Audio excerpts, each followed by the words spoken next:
guys, welcome back.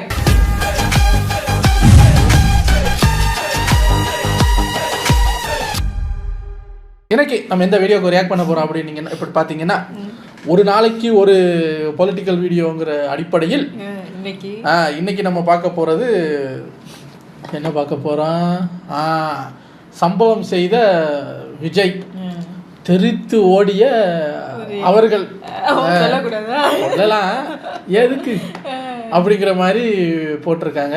So இப்போ எல்லாம் வந்து நம்ம லைஃப்பில் ஒரு அங்கம் ஆயிடுச்சு. ஒரு படம் பார்க்குறது, பாட்டு கேட்குறது, சாப்பிட்றது, ரீல்ஸ் பார்க்குறது மாதிரி இப்போ அசம்பிளியில் என்னப்பா நடந்துச்சு இன்னைக்கு அப்படிங்கிற அதை தேடுறதும் அதை பார்க்குறதும் ஒரு லைஃப்பில் ஒரு பங்காக அட் ஆகி விட்டது. ஸோ இப்போ பரபரன்னு வர்ற நிறைய அரசியல் நியூஸ் எல்லாம் குறைஞ்சி அசம்பிளி என்ன நடக்குது, சிஎம் என்ன பண்ணுறாரு, அதுக்கு இவங்க என்ன குற்றம் சொல்கிறாங்க, பாராட்டுறாங்கன்றதெல்லாம் இப்போ ஒரு நியூஸாக டெய்லி ஒரு வீடியோவாக நம்ம பார்ப்போம்.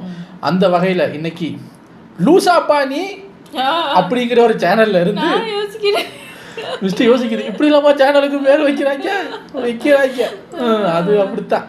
ஸோ லூசாப்பானி அப்படிங்கிற சேனல்ல இருந்து பொலிட்டிக்கல் வீடியோ தான் பார்க்க போகிறோம். என்ன நடந்திருக்கு, ஏது நடந்திருக்கு அப்படிங்கிறத உள்ளே போய் பார்க்கலாம். இது ஒரு ஷார்ட் 8 minutes வீடியோங்கிறதுனால டக்குன்னு பார்த்துட்டு போயிடலாம். ஒரே காலேஜில் நாம் படிச்சிருந்தாலும் அரசாங்கத்தை நடத்துறதுல திமுக தான் சீனியர் பேட்ச். ஆனால் நாங்கள் பரம்பரை படிப்பிருக்கோம் சஞ்சா. பரம்பரை இதே புரிய வைக்கிறீங்களே, இன்னும்டா நமக்கு போக மாதிரி இது. 1967 ஆட்சிக்கு வந்தது திமுக தான். நாங்கள் தான் சீனியர்ஸ். இங்கே அனைவரும் சமம்.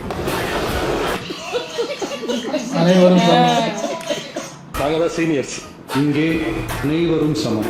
சொல்லி ரொம்ப இன்சல்ட்டிங்கா பேசுறான். சில பேசினவங்க தான் மதிப்பேன். உங்க ஆட்சியை பொறுத்த வரைக்கும் வெறும் இன்ஸ்டாகிராம்ல ரீல்ஸ் ஆட்சியா இல்லாம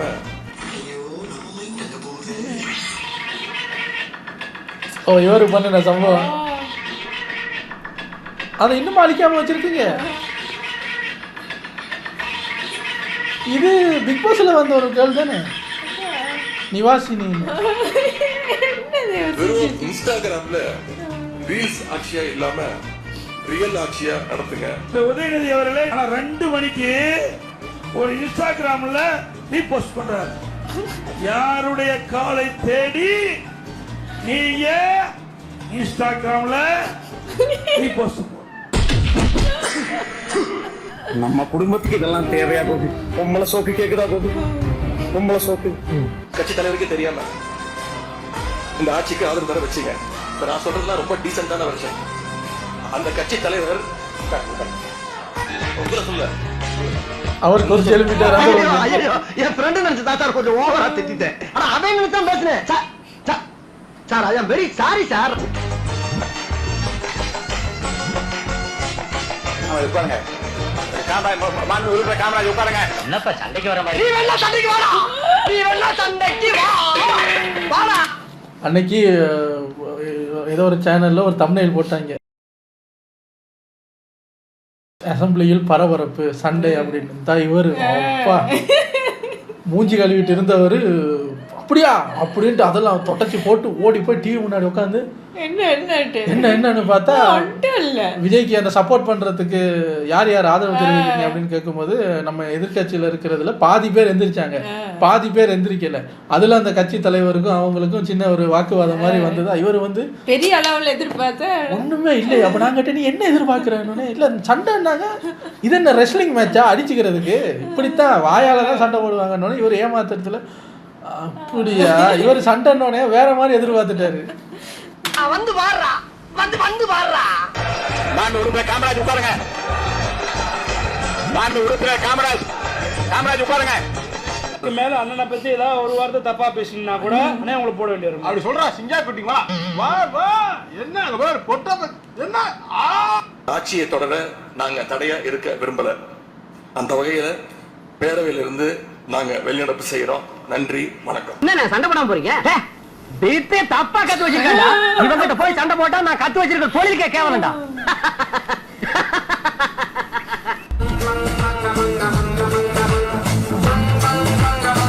அண்ணே கடையை போட்டு அங்கிட்டு ஓடுறானே. அப்படின்னா நமக்கு ஒரு அடிமை சிக்கிட்டாடா. அவன் இந்த ஊர் என்னை தாண்டறதுக்குள்ள அவனை வளர்த்து பிடிக்கிறான்.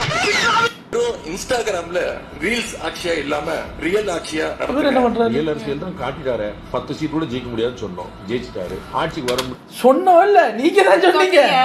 என்ன எங்களை எல்லாம் கூட்டு சேர்க்குறீங்க? இப்ப ஜெயிச்சிட்டாருன்னு இந்த பக்கம் தாவிட்டாரு. இப்ப இவர் இந்த பக்கம் இருந்து சப்போர்ட் பண்றது சொன்னோம், வந்துட்டாரு. பேரை கேட்ட உடனே சும்மா அதறது இல்ல. என்ன பண்ண போற? வரவகாபாலம் நிலைச்சு நிக்காதுன்னு சொன்னோம். நம்பிக்கை வாக்குல வெற்றி பெற்றாரு. திருமல் என்ன செய்யணும்?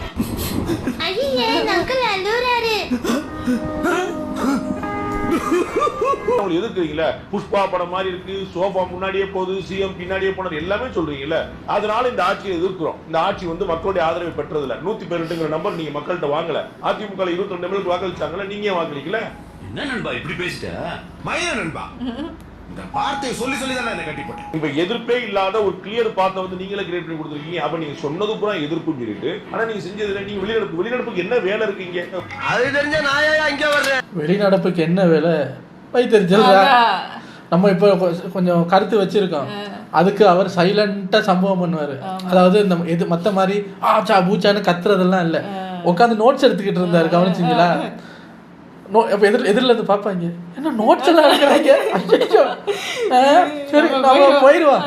இருந்தா கணக்கெல்லாம் போட்டு நம்பர்ஸோட வந்துருவாங்க. அதனால வாங்க எல்லாரும் நம்ம பையங்க எல்லாம் போவோம்ப்பா. இருந்தா அவங்க கேட்ட கேள்விக்கெல்லாம் பதில் வந்திருக்கும்ல, டக்கு பக்குன்னு பதில் வரும். அப்ப அதை உட்காந்து கேட்கறதுக்கு அதான் பதில் வாங்காமலே போயிட்டாங்க. கேள்வியை கேட்டோமா நம்ம போனோமான்னு இருக்கணும். நமக்கு பதில் எல்லாம் தேவையில்லை. நம்ம கேள்வி கேட்டோமா அவ்வளவுதான். வா வா வா கடையை மூடி வீட்டுக்கு போ. ஏங்க நீங்க ஆளுக்கு உங்க கட்சி பெருசு எங்க கட்சி பெருசு, நாங்க தான் சீனியர், அதெல்லாம் அப்புறம். மக்கள் பிரச்சனையை பேசுவீங்களா இல்லையா? நானும் 3 நாளா பாத்துக்கிட்டு இருக்கேன் மக்கள் பிரச்சனையை பத்தி உள்ள பேசுவாங்கன்னு. விஜய நோன்றதுலே குறியா இருக்காங்க. நீங்க ஏன் அவரை அரசு வேலை கொடுத்தீங்க? உங்க வீட்டுக்கு மூடிட்டு வந்தது யாரு? குதிரை பேரம் நடக்குது அப்படின்னு நம்ம பிரேமலதா அம்மா சொன்னாங்களா? உடனே நம்ம வெர்ச்சுவல் வாரியர்ஸ் எல்லாம், ஏமா பிரேமலதா அம்மா நீங்க ஒரு புது வண்டி வாங்கியிருக்கீங்களே அது ஏது அப்படின்னு தெரியல என்னெல்லாம் நடக்குது. ஸோ கட்சியை குறை சொல்லுங்க, அதெல்லாம் சொல்லணும் தான். அதை மட்டுமே பண்ணிட்டு இருக்கீங்களே 3-4 நாளா. மக்கள் பிரச்சனையை சேர்த்து பேசுவீங்களா இல்லையா சார்? தெரியாம தான் இங்க வந்து குத்த வச்சேன்.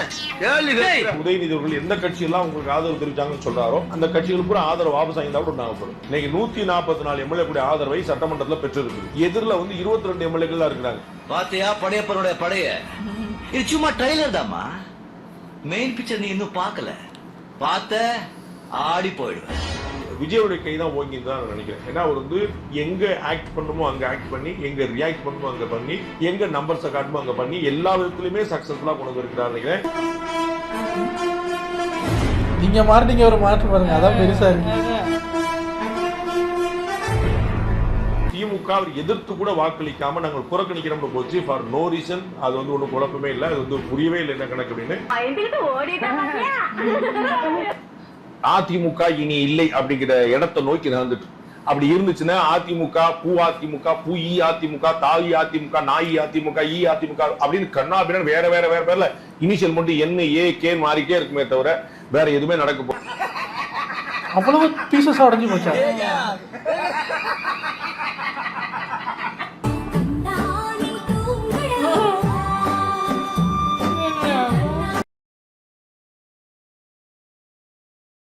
அசந்து தூங்கி விட்டாயாமே. கண்ணிருக்கும் எல்லோரும் தூங்கத்தான் செய்வார்கள். ஏதோ அலுப்பில் கொஞ்சம் அசந்திருப்பேன். அரசு அமைஞ்சிருக்கு, என்ன சொல்ல முடியும்? புதிய அரசு அவ்வளவுதான். எந்த வருஷத்துக்கு கம்பெனி இதெல்லாம்? ஜாலியா பேசிட்டே வந்தீங்க. எந்த வருஷத்துக்கு கம்பெனி?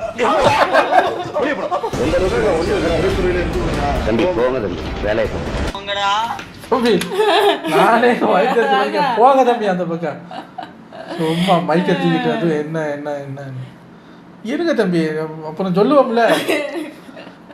எந்த பொண்ணுல வேலை பாய்ச்சிக்கிட்டு ஏன் தம்பி நீங்க வேற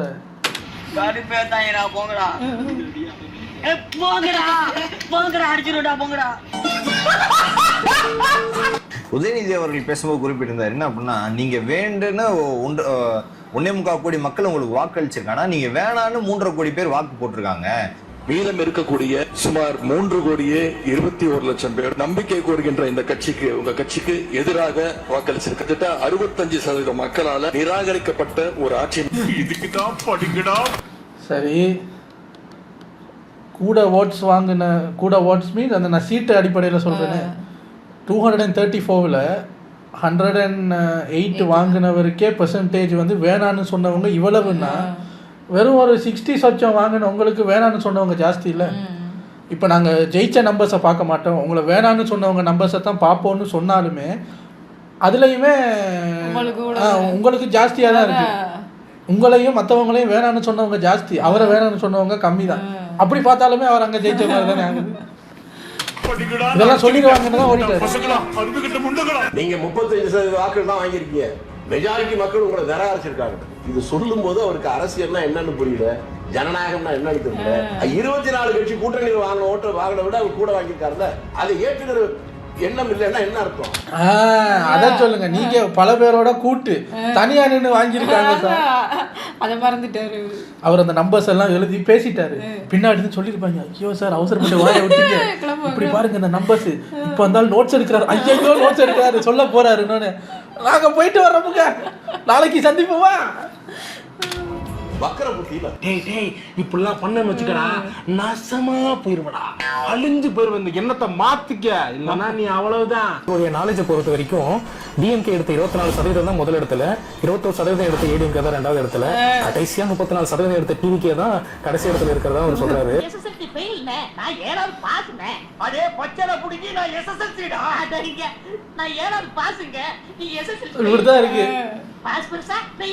சரி, அப்படி இவர் கணக்கு போடுற அளவுக்கு இது தொட்டு எங்க இருந்து இந்த கணக்கெல்லாம் வந்திருக்குன்னு பார்த்தா 86, 9 கணக்கு போடுங்க. 90 என்ன தப்பா போடுறீங்க? 97. இப்ப புரியுதுங்களா இவர் கணக்கு போட்டன அதுக்கு? அந்த காலத்திலேயே சத்துணவுல இருந்து எல்லா திட்டமும் போட்டு ஸ்கூல் ஆரம்பிச்சாரு. அப்படியும் இந்த மாதிரி தற்கொலை படிக்காம ஏன் உசுராவாங்க, என்ன பண்றது? யாருக்குமே வந்து அவங்களுக்கு வேணும்ன்றவங்களை விட அவங்க வேணான்றவங்க தான் அதிகமா வாக்களிச்சிருக்காங்க. அது அளவுகோலை வச்சா கருணாநிதி 19 வருஷம் ஆண்டு இருக்க முடியாது, ஸ்டாலின் 5 வருஷம் ஆண்டு இருக்க முடியாது. பாஸ், பசுமாட்டு சாணி எருமாட்டு சாணி ரெண்டையும் கலந்து அடிக்கிறாங்க, வாங்க ஓடிடலாம். இந்த வாதம் ரொம்ப ரொம்ப ரொம்ப ரொம்ப சொத்தையான வாதம், இது யாருக்குமே பொருந்தாது. திரும்ப திரும்ப வெற்றி பெறக்கூடிய மோடி 37% ஓட்டை தான் வாங்குறாரு. அப்ப 63% அவருக்கு எதிராக இருக்காங்க. நீங்க சொல்லி உங்க ஆசையை நீங்க தீர்த்துக்கலாம். கடையில பல்பெல்லாம் கொஞ்சம் ஆஃப் பண்ணுங்கப்பா. ஏண்டா இவ்வளவு பெரிய பல்ப் மீறி. ஆகவே இது வந்து தன்னைத்தானே திருப்திப்படுத்திக் கொள்வதற்கும் தோல்வி அடைந்தவர்கள் தங்களை ஆசுவாசப்படுத்திக் கொள்வதற்குமான ஒரு வாதம் இது.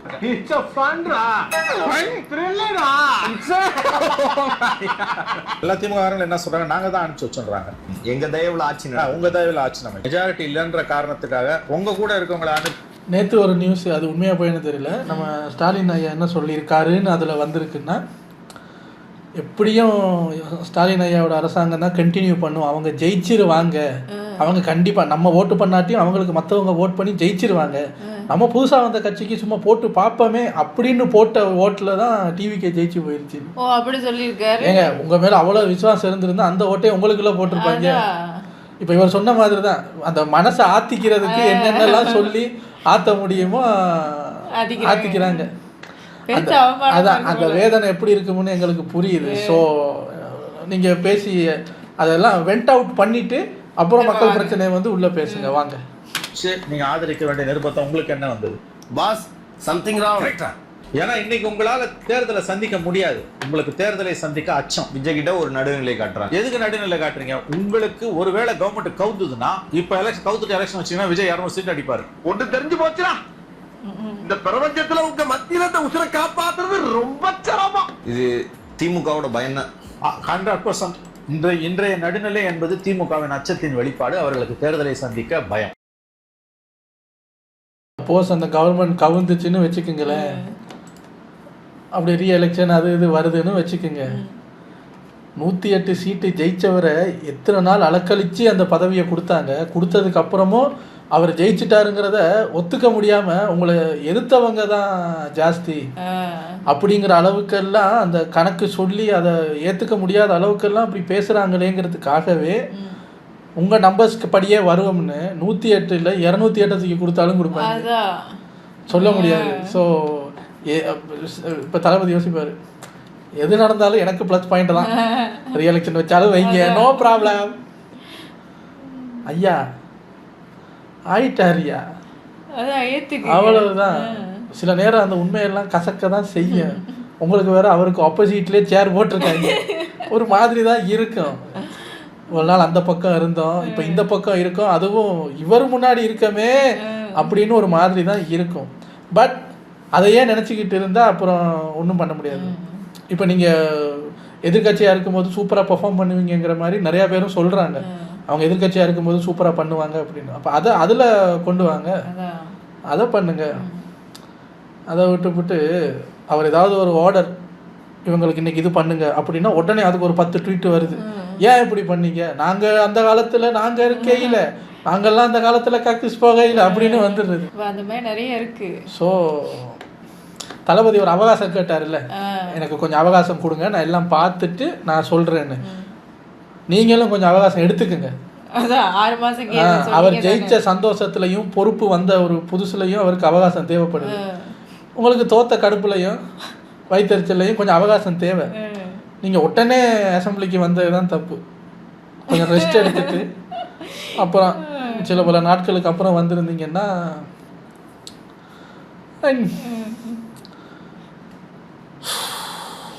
ஏதோ என்ன நடக்குது அப்படிங்கிறத பார்ப்போம். இப்படி டெய்லி என்ன நடக்குதுங்கிற ஒரு நியூஸாக ஃபன்னாக எடுத்து ஒரு வீடியோவை நம்ம ஒரு நாளைக்கு பார்ப்போம். நாளைக்கு ஏதாவது நடந்துச்சுன்னா அதை நாளைக்கு கொண்டு வர்றேன் நான் அந்த வீடியோவை. உங்களை அடுத்த வீடியோவில் வந்து சந்திக்கிறேன். பாய்.